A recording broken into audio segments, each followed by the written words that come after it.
at the Star Theatre. 2. Sunday, December 14, 1884. Sri Ramakrishna arrived at the Star Theatre on Beaton Street in Calcutta to see a play about the life of Prahlada.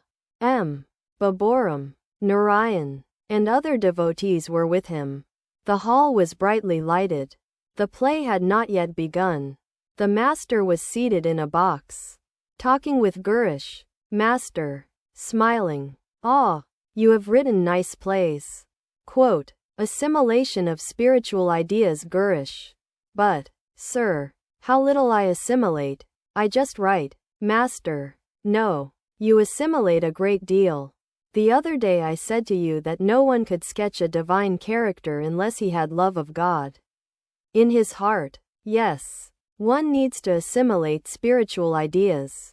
I went to Kashab's house to see the play, Nava Vrindavan. I saw a deputy magistrate there who earned 800 rupees a month. Everyone said that he was a very learned man, but I found him restless because of a boy, his son. He was very anxious to find a good seat for the boy. He paid no attention to the spiritual conversation of the players. The boy was pestering him with questions. Father, what is this? What is that? He was extremely busy with the boy. You see, he merely read books, but he didn't assimilate their ideas. Girish, I often ask myself, why bother about the theater anymore? Master, no, let things be as they are. People will learn much from your plays. Quote, Master sees a performance. The performance began. Prahlada was seen entering the schoolroom as a student. At the sight of him, Sri Ramakrishna uttered once or twice the word Prahlada and went into samadhi. During another scene, Sri Ramakrishna wept to see Prahlada under an elephant's feet. He cried when the boy was thrown into the fire. The scene changed. Lakshmi and Narayana were seen seated in Goloka. Narayana was worried about Prahlada. This scene, too, threw Sri Ramakrishna into an ecstatic mood. After the performance, Girish conducted Sri Ramakrishna to his private room in the theatre.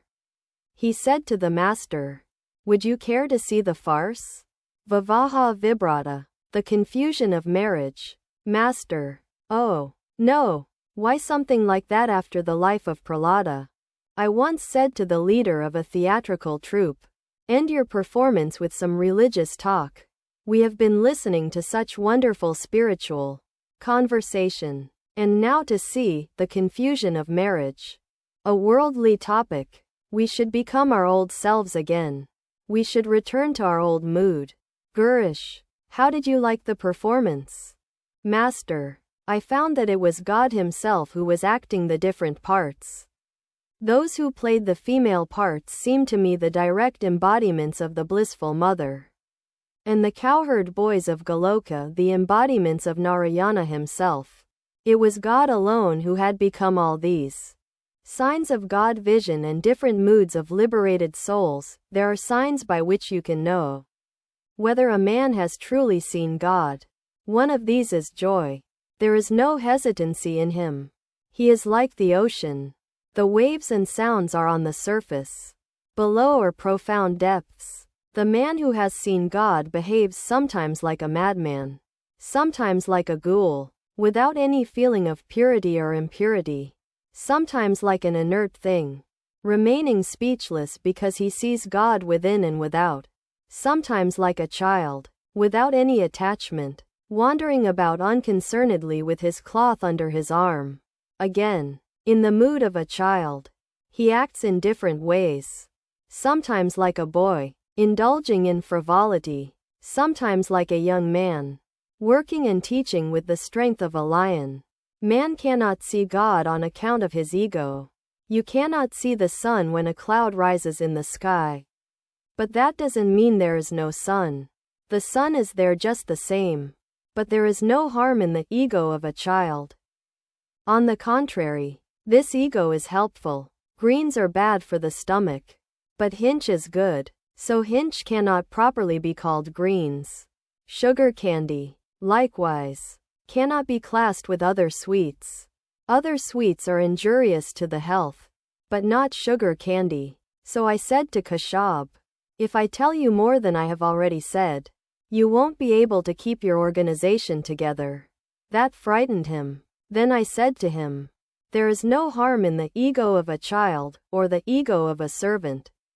He who has seen God finds that God alone has become the world and all its living beings. It is he who has become all. Such a person is called a superior devotee. Quote, the ego of the devotee and three classes of devotees. Gurish, smiling. Yes, God is everything, but the devotee keeps a trace of ego. That is not harmful. Master, smiling. Yes, there is no harm in that. That trace of ego is kept in order to enjoy God. You can enjoy divine bliss only when you make a distinction between yourself and God, the distinction between the servant and the master. There is also the devotee of the mediocre class. He sees that God dwells in all beings as their inner guide. But the inferior devotee says, God exists. He is up there. That is to say, beyond the sky. All laugh. When I saw the cowherd boys of Goloka in your performance, I felt that God has become all. He who has seen God knows truly that God alone is the doer. That it is he who does everything. Gurish, sir, I know truly that it is God who does everything. Master, I say, O mother, I am the machine and you are the operator. I am inert and you make me conscious. I do as you make me do. I speak as you make me speak. But the ignorant say, I am partly responsible, and God is partly responsible. Gurish, sir, I am not really doing anything. Why should I bother about work at all? Master, no, work is good when the ground is well cultivated and cleared of stones and pebbles. Whatever you plant will grow. But one should work without any personal motive. There are two types of paramahamsas, the Jnani and the Premi. The Jnani is self-centered. He feels that it is enough to have knowledge for his own self. The Premi, like Sukadeva, after attaining his own realization, teaches men. Some eat mangoes and wipe off the traces from their mouths. But some share their mangoes with others. Spades and baskets are needed to dig a well. After the digging is over, some throw the spades and baskets into the well, but others put them away, for a neighbor may use them. Sukadeva and a few others kept the spades and baskets for the benefit of others. To Gurish, you should do the same. Gurish, please bless me, sir. Master, have faith in the Divine Mother and you will attain everything. Gurish, but I am a sinner. Master, the wretch who constantly harps on sin becomes a sinner. Gurish, sir, the very ground where I used to sit would become unholy. Master, how can you say that? Suppose a light is brought into a room that has been dark 1,000 years. Does it illumine the room little by little, or all in a flash? Gurish, then you have blessed me. Master, if you sincerely believe it, what more shall I say? I eat and drink and chant the name of God. Gurish, I have no sincerity. Please give it to me. Master, sages like Narada and Sukadeva could have done that. Gurish, I don't see Narada and Sukadeva, but you are here before me. Master, smiling. All right, you have faith. All remained silent. The conversation began again. Gurish, I have one desire. Love of God for its own sake. Master, only the Isvarakodis have such love. It is not for ordinary men. All sat in silence. The master began to sing in an absent-minded mood. His gaze turned upward. Can everyone have the vision of Syama? As Kali's treasure for everyone? Oh, what a pity my foolish mind will not see what is true. Even with all his penances, rarely does Shiva himself behold the mind-bewitching sight of Mother Syama's crimson feet. To him who meditates on her, the riches of heaven are poor indeed. If Syama casts her glance on him, he swims in eternal bliss. The Prince of Yogis, the king of the gods, meditate on her feet in vain. Yet worthless Kamalakanta yearns for the mother's blessed feet. Gurish repeated. Yet worthless Kamalakanta yearns for the mother's blessed feet. Restlessness for God Vision Master. To Gurish, one can realize God through intense renunciation. But the soul must be restless for him. As restless as one feels for a breath of air when one's head is pressed under water. A man can see God if he unites in himself the force of these three attractions. The attraction of worldly possessions for the worldly man, the husband's attraction for the chaste wife, and the child's attraction for its mother. If you can unite these three forms of love and give it all to God, then you can see Him at once. Cry to your mother Syama with a real cry, O mind, and how can she hold herself from you? If a devotee prays to God with real longing, God cannot help revealing Himself to him. The other day I told you the meaning of bhakti. It is to adore God with body, mind, and words. With body means to serve and worship God with one's hands. Go to holy places with one's feet. Hear the chanting of the name and glories of God with one's ears. And behold the divine image with one's eyes. With mind means to contemplate and meditate on God constantly and to remember and think of His Lila. With words means to sing hymns to Him and chant His name and glories. Devotion as described by Narada is suited to the Kali Yuga. It means to chant constantly the name and glories of God. Let those who have no leisure worship God at least morning and evening by wholeheartedly chanting His name and clapping their hands. The ego of a devotee begets no pride. It does not create ignorance. On the contrary, it helps one realize God. This ego is no more like the ordinary ego than Hinch is like ordinary greens. One generally becomes indisposed by eating greens. But Hinch removes excessive bile. It does one good. Sugar candy is not like ordinary sweets. Sweets are generally harmful. But sugar candy removes acidity. Nishtha leads to bhakti. Bhakti, when mature, becomes bhava. Bhava, when concentrated, becomes mahabhava. And last of all is prema. Prema is like a cord. By prema God is bound to the devotee. He can no longer run away. An ordinary man can at best achieve bhava. None but an Isvarakoti attains mahabhava and prema. Chaitanyadeva attained them. What is the meaning of Jnana Yoga? It is the path by which a man can realize the true nature of his own self. It is the awareness that Brahman alone is his true nature. Prahlada sometimes was aware of his identity with Brahman, and sometimes he would see that God was one and he another. At such times he would remain in the mood of bhakti. Hanuman said, O Rama, sometimes I find that you are the whole and I a part. Sometimes that you are the master and I your servant. But, O Rama, when I have the knowledge of reality, I see that you are I and I am you. Gurish. Quote, worldly man's spiritual discipline master. Why shouldn't a man be able to realize God in the world? But he must have discrimination and dispassion. He must have the unshakable awareness that God alone is real and all else is unreal and has but a 2 days existence. It will not do to float on the surface. You must dive deep. With these words, the Master sang, dive deep, O mind, dive deep in the ocean of God's beauty. If you descend to the uttermost depths, there you will find the gem of love. Master, you must remember another thing. In the ocean there is danger of alligators. That is to say, of lust and the like. Gurish, I am not afraid of the king of death, Master, but I am speaking of the danger of the alligators of lust and the like.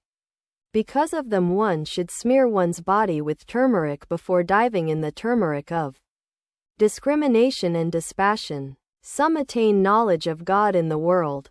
Mention is made of 2 classes of yogis, the hidden and the known.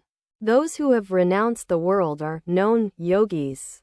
All recognize them. But the hidden yogis live in the world.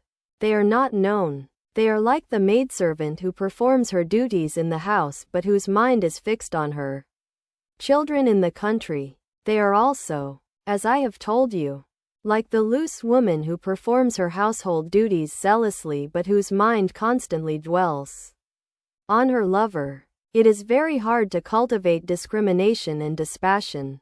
It is not easy to get rid of the idea, I am the master and all these are mine. I saw a deputy magistrate, who earns a salary of 800 rupees, paying no attention to a religious discourse.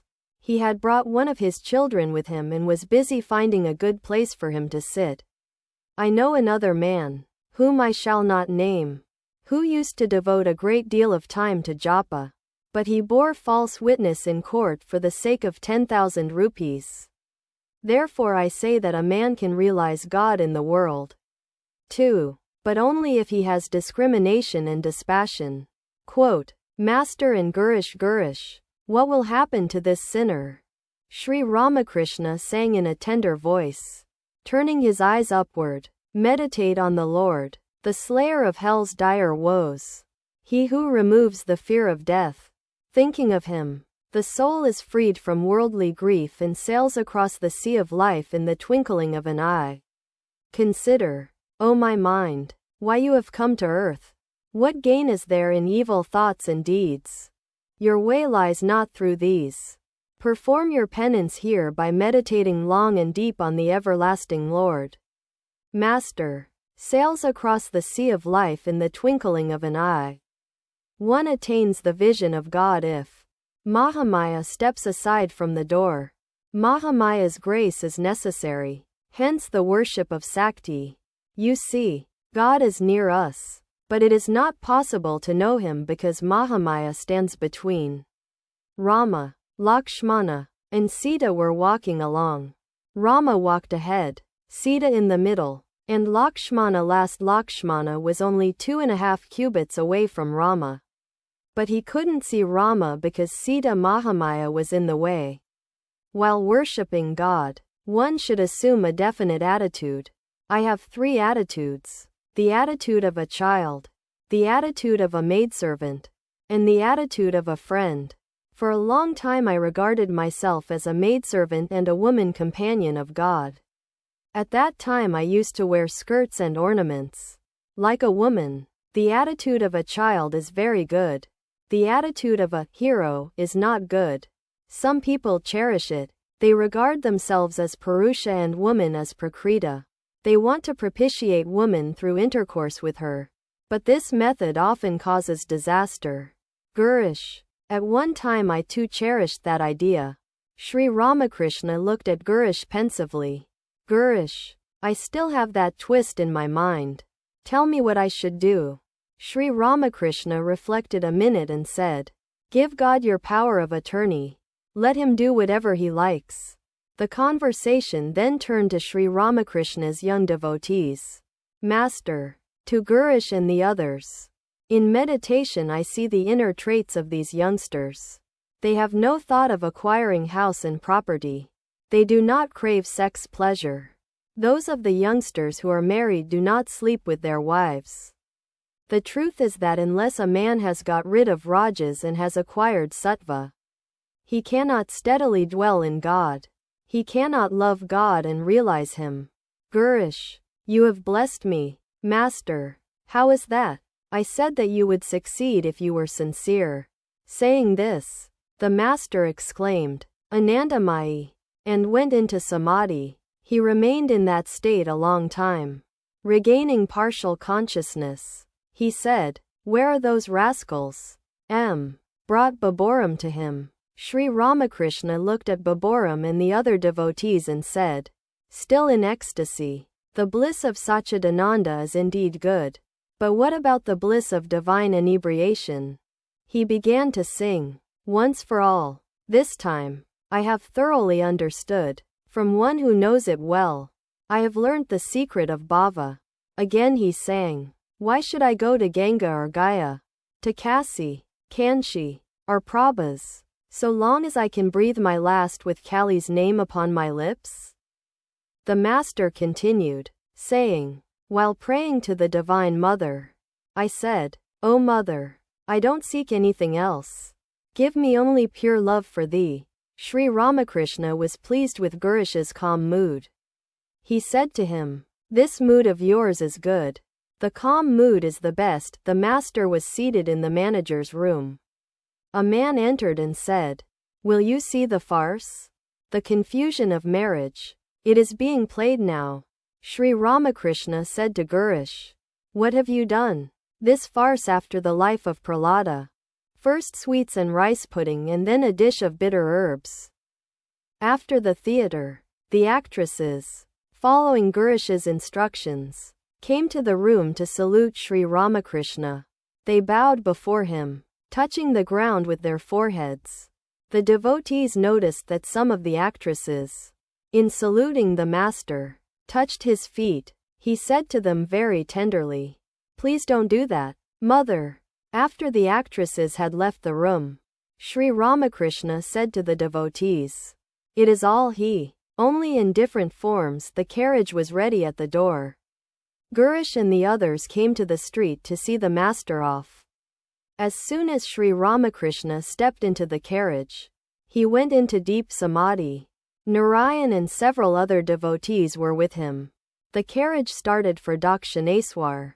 Saturday, December 27, 1884. It was the Christmas season. Taking advantage of the holiday, many devotees came to the temple garden to visit the master, some of them arriving in the morning. Among these were Kedar, Ram, Nityagopal, Tarak, Surendra, M. Sarada Prasanna, and a number of young devotees. This was Sarada Prasanna's first visit. "Master, to M. Where is Bankum? Haven't you brought him with you?"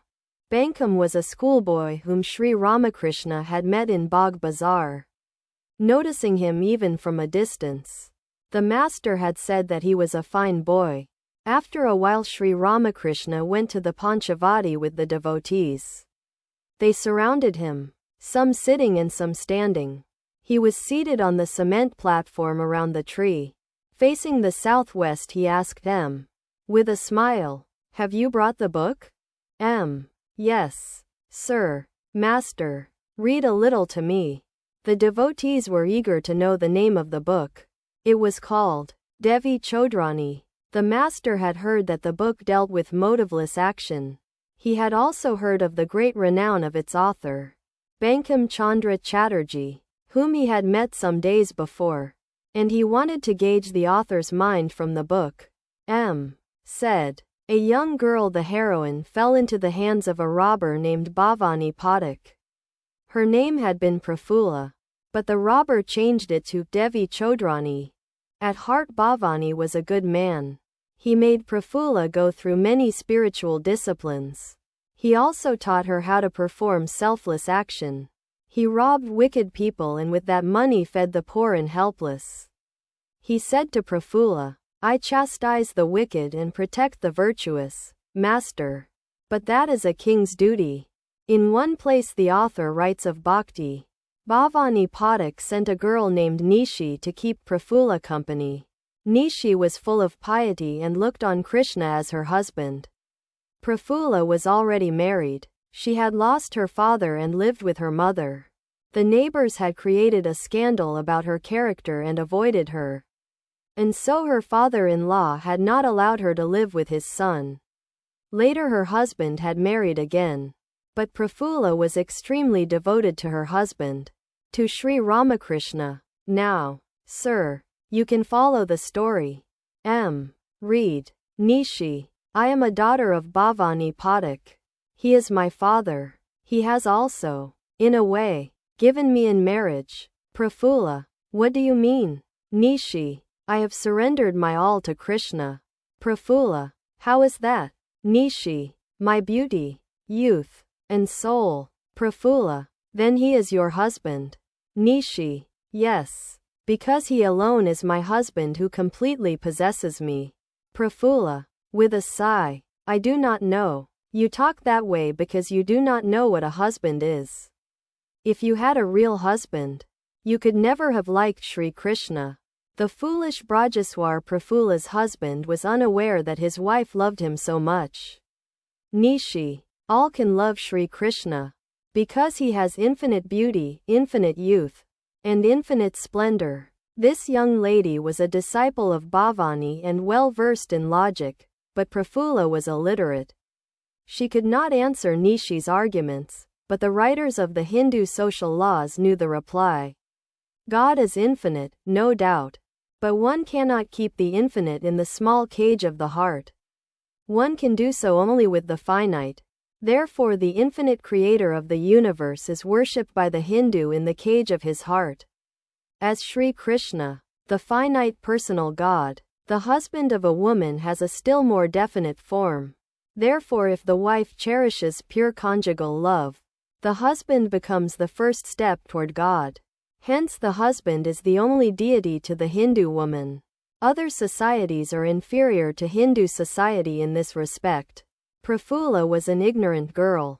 She could not understand Nishi's arguments. She said, "Friend, I do not understand all these arguments. But you haven't yet told me your name." Nishi. Bhavani Pathak has given me the name of Nishi. Night. I am the sister of Deva. Day. One day I shall introduce my sister to you. Let me continue what I was saying. God alone is the real husband. And to a woman the husband is her only God. Sri Krishna is the God of all. Why should we cherish two deities? Two gods? If you divide to little bhakti of this small heart, how little there will be. Prafula. Don't be silly. Is there any limit to a woman's bhakti? Nishi. There is no end to a woman's love. But bhakti is one thing, and love another. Summarizing part of the book, M. said that Bhavani initiated Prafula into spiritual life. He continued reading. During the first year Bhavani did not allow any man to enter Prafula's house, nor did he allow her to speak to any man outside the house. During the second year the rule about speaking was withdrawn, but no man was allowed inside her house. In the third year Prafula shaved her head. Now Bhavani allowed his select disciples to see her. The shaven-headed disciple would converse with them on scriptural topics, keeping her eyes cast on the ground. M. Then read that Prafula began the study of the scriptures, that she finished grammar and read Raghuvamsa, Kumara Sambhava, Sakuntala, and Naishada, and that she studied a little of the Samkhya, Vedanta, and Nyaya philosophies.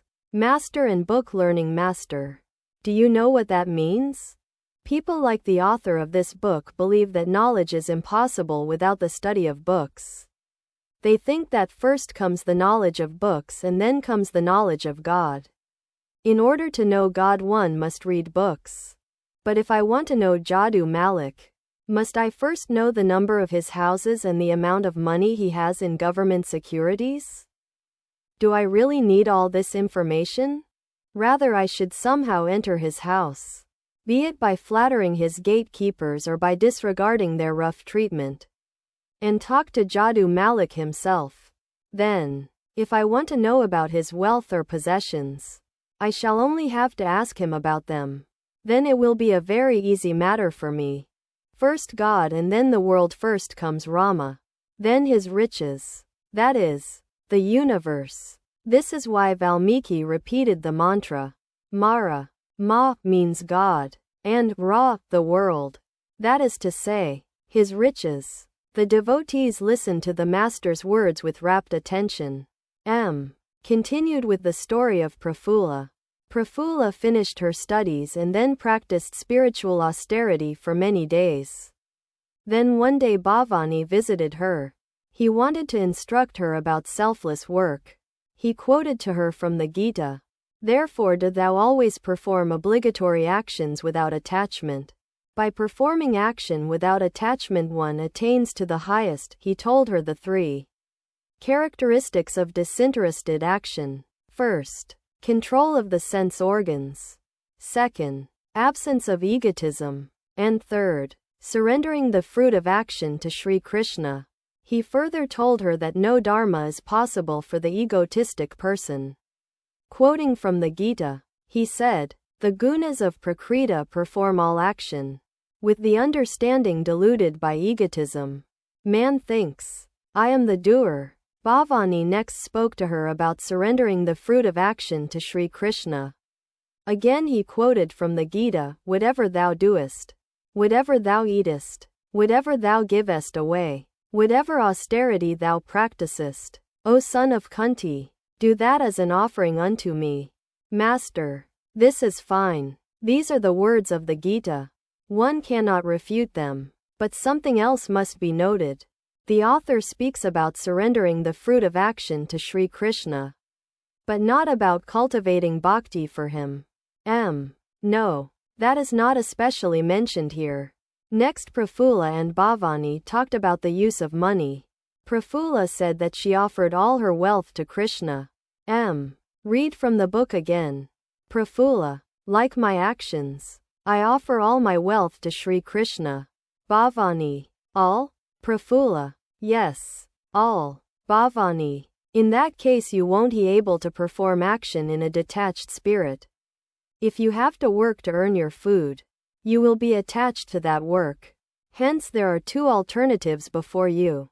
Either you will have to get your food by begging, or you will have to live on your money. Even a beggar becomes attached to the alms he receives. Therefore you must use your own money to maintain your body. To the master, smiling, that is the nature of the calculating mind. Master, yes, that is the nature of the calculating mind. That is the way the worldly man thinks. But he who seeks God plunges headlong. He doesn't calculate about how much or how little he needs for the protection of his body.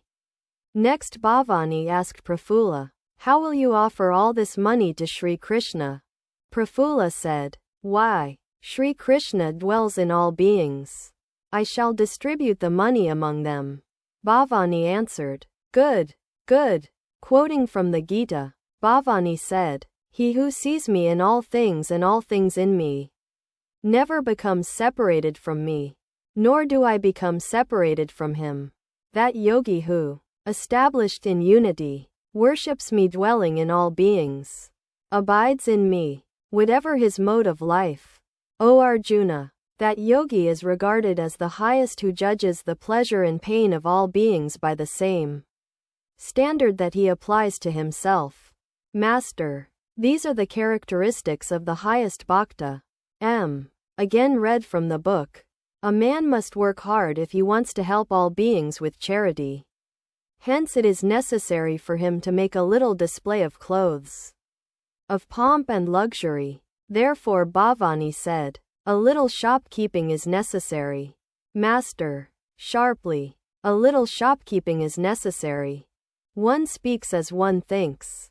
If a man thinks of worldly things day and night, and deals with people hypocritically, then his words are colored by his thoughts. If one eats radish, one belches radish. Instead of talking about shopkeeping, he should rather have said, a man should act as if he were the doer, knowing very well that he is really not the doer. The other day a man was singing here. The song contained words like profit and loss. I stopped him. If one contemplates a particular subject day and night, one cannot talk of anything else. The reading continued. The author was describing the realization of God. Prafulla had become Devi Chodrani. It was the month of Vaisakh. Devi was seated on the roof of her houseboat talking with Deva and another woman companion. The moon was up. The boat had cast anchor in the Ganges. The conversation turned to the question of whether one could see God. Devi said, as the aroma of a flower is directly perceived by the nose, so God is directly perceived by the mind. At this point the master interrupted and said, yes, God is directly perceived by the mind, but not by this ordinary mind. It is the pure mind that perceives God. And at that time this ordinary mind does not function. A mind that has the slightest trace of attachment to the world cannot be called pure. When all the impurities of the mind are removed, you may call that mind pure mind or pure Atman. The author says a little later that God cannot easily be perceived by the mind. He says that one needs a telescope to have that direct vision. Yoga is the telescope. Yoga, as it is described in the Gita, is of three kinds: jnana, bhakti, and karma. One is able to see God through this telescope of yoga. Master, that is very good. These are the words of the Gita. At last Devi Chodrani met her husband. She showed him great devotion and said to him, "You are my God. I wanted to learn the worship of another god, but I did not succeed. You have taken the place of all gods." Master, smiling, "I did not succeed. This is the dharma of a woman totally devoted to her husband. This also is a path." The reading was over. The master was smiling. The devotees looked at him, eagerly waiting to hear what he would say. Master, to the devotees, smiling, "This is not so bad. It is called the dharma of chastity, the single-minded devotion of a wife to her husband. If God can be worshipped through an image, why shouldn't it be possible to worship him through a living person? It is God himself who sports in the world as men." Master's spiritual experiences. Oh, what a state I passed through. I passed some days absorbed in Shiva and Durga, some days absorbed in Radha and Krishna, and some days absorbed in Sita and Rama. Assuming Radha's attitude, I would cry for Krishna, and assuming Sita's attitude, I would cry for Rama. But Lila is by no means the last word. Passing through all these states, I said to the Divine Mother, "Mother, in these states there is separation. Give me a state where there is no separation." Then I remained for some time absorbed in the indivisible Satchidananda. I removed the pictures of the gods and goddesses from my room. I began to perceive God in all beings. Formal worship dropped away. You see that bell tree? I used to go there to pluck its leaves. One day, as I plucked a leaf, a bit of the bark came off. I found the tree full of consciousness. I felt grieved because I had hurt the tree. One day I tried to pluck some durva grass, but I found I couldn't do it very well. Then I forced myself to pluck it. I cannot cut a lemon. The other day I managed to cut one only with great difficulty. I chanted the name of Kali and cut the fruit as they slaughter an animal before the goddess. One day I was about to gather some flowers. They were everywhere on the trees. At once I had a vision of Virat. It appeared that his worship was just over. The flowers looked like a bouquet placed on the head of the deity. I could not pluck them. God sports through man as well. I see man as the embodiment of Narayana, as fire is kindled when you rub two pieces of wood together. So God can be seen in man if you have intense devotion.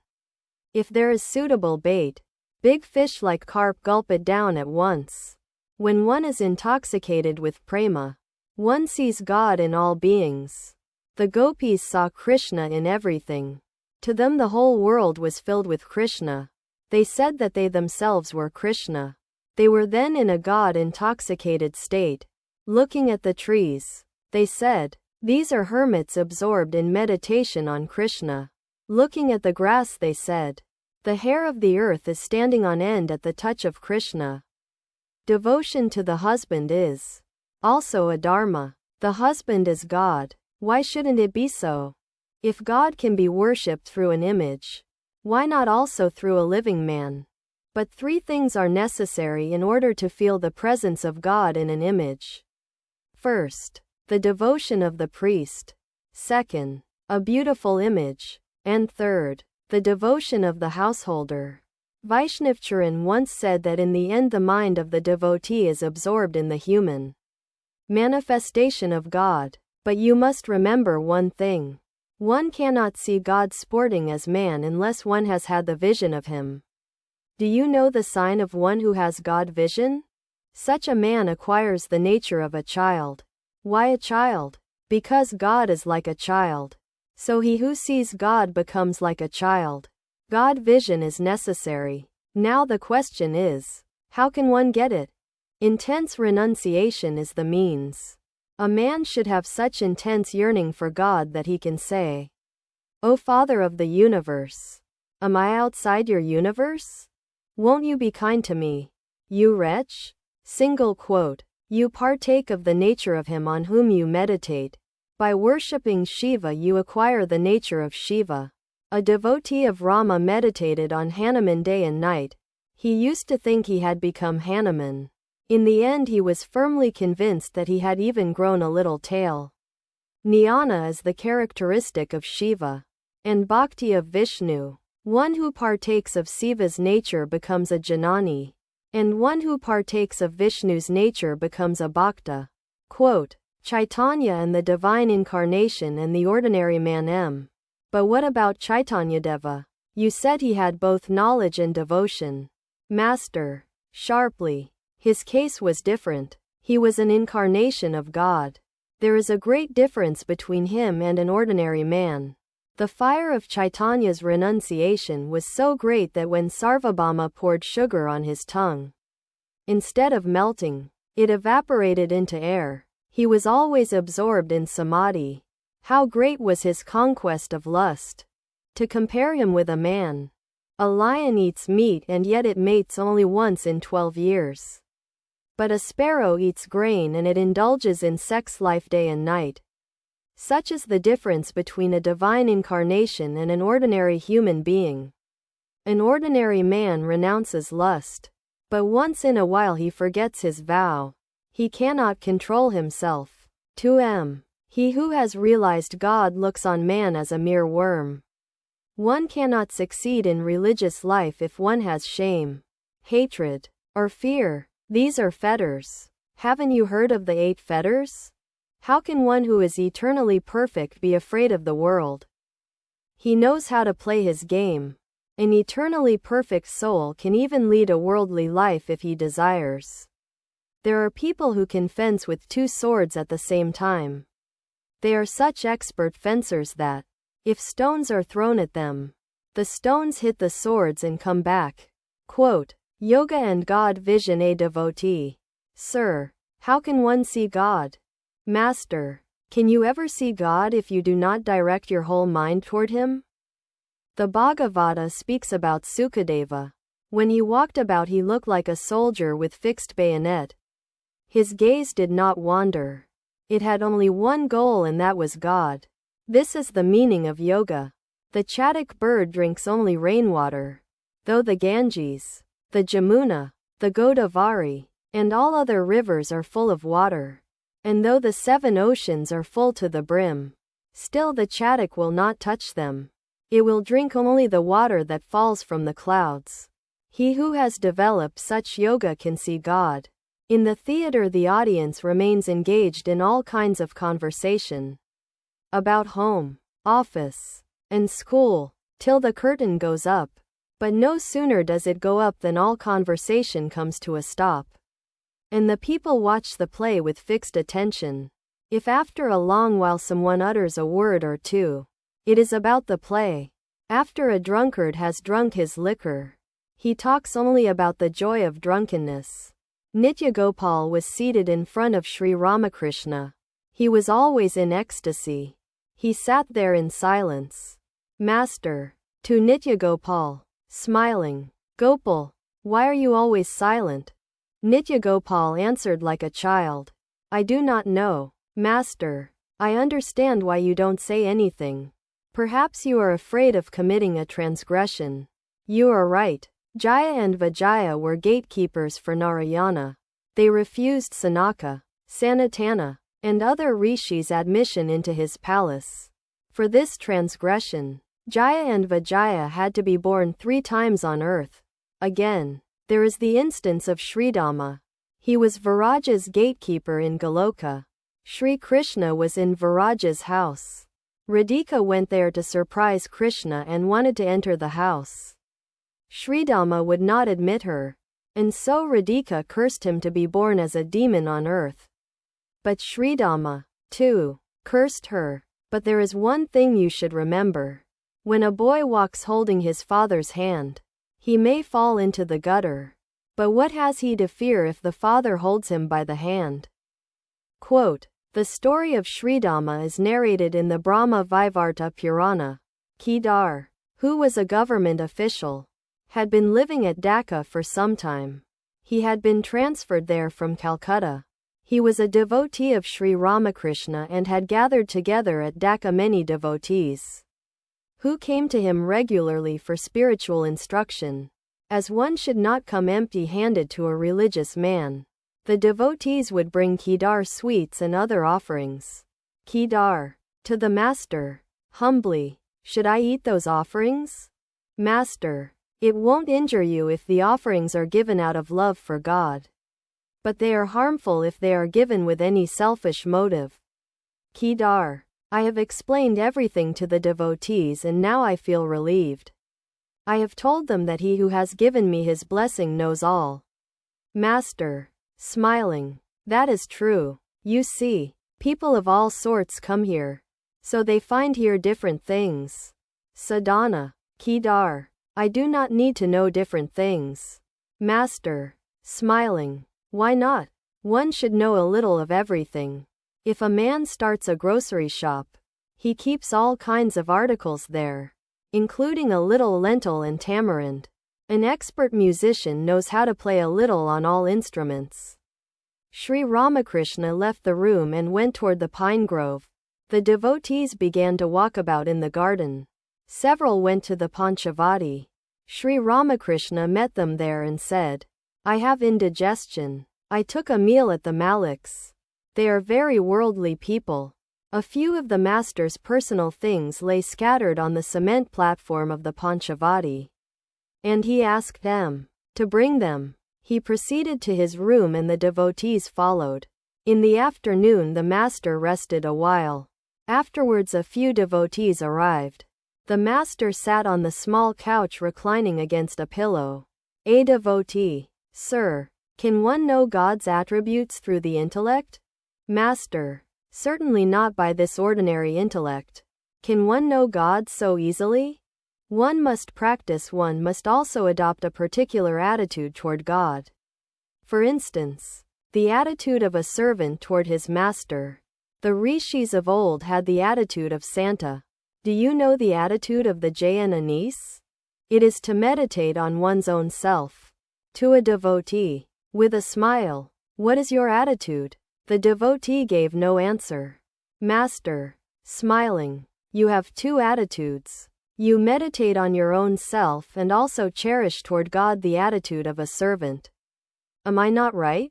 Devotee, hesitating and smiling. Yes, sir. Master, smiling. You see, as Hazra says, I can read people's thoughts.